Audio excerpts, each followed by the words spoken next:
bit today. Jimmy, that bastard. If he'd leave that poor pony alone, this wouldn't have happened. I'll be fine, I think. Dr. Horse said he shouldn't be infectious, but I'm not sure I believe him. It took a while for the bleeding to stop and the wounds itch like hell. If the infection can be spread through bodily fluid, symptoms may present differently than what we've already observed. I'm going to keep an eye out and make notes as needed. Hopefully this is the worst of it. Bled for about an hour. Possible anti-glucan qualities. Bite itches and there is some swelling. I got a good look at his teeth and there's definitely something wrong with him. I will put in a request for a dentist. Heightened aggression might be caused from an intense toothache.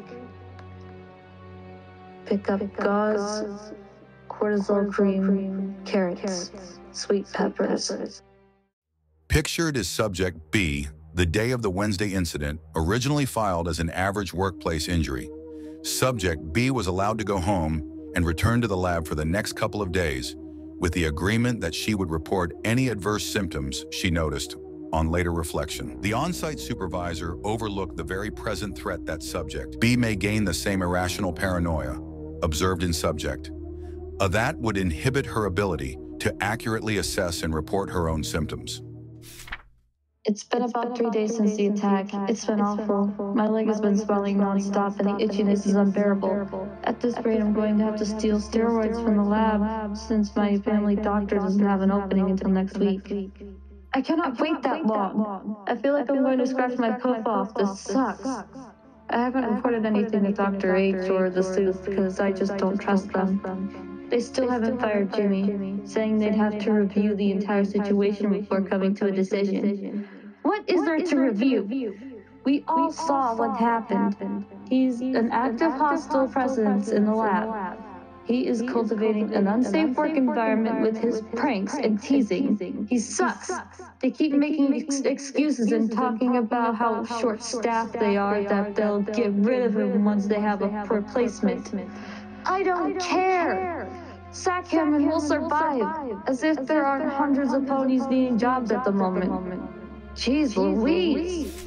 I think I'm going to cash in my sick leave because I just don't feel safe there anymore. I don't know, I feel like they're just waiting for me to start looking sick so they can lock me in there and dissect me like some disease-ridden animal.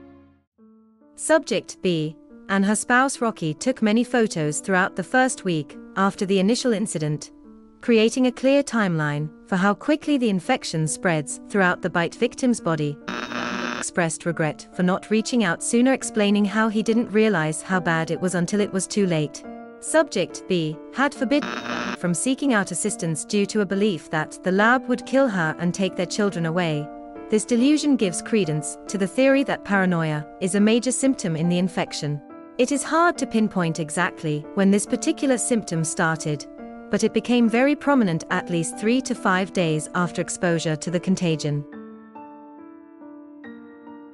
Pictured is Subject B documenting the infection's progression. Later examinations of Subject B revealed the growths to be a mixture of lipoma and fluid buildup underneath the dreams. Tests revealed said fluid to hold unknown proteins that are assumed to be the source of the disease. Through further testing is required.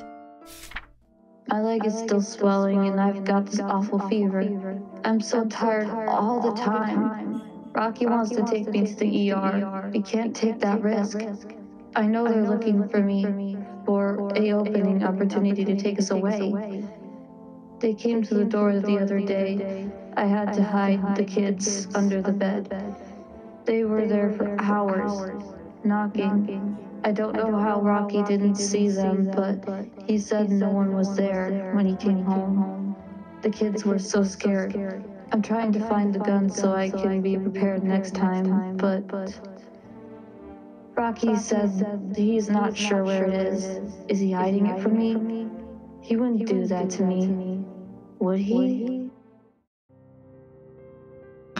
Reported that Subject B's paranoia worsened as the week progressed, with signs of having hallucinations of lab staff members coming to their home and harassing her and her children when they were left alone. She also began to accuse of conspiring against her.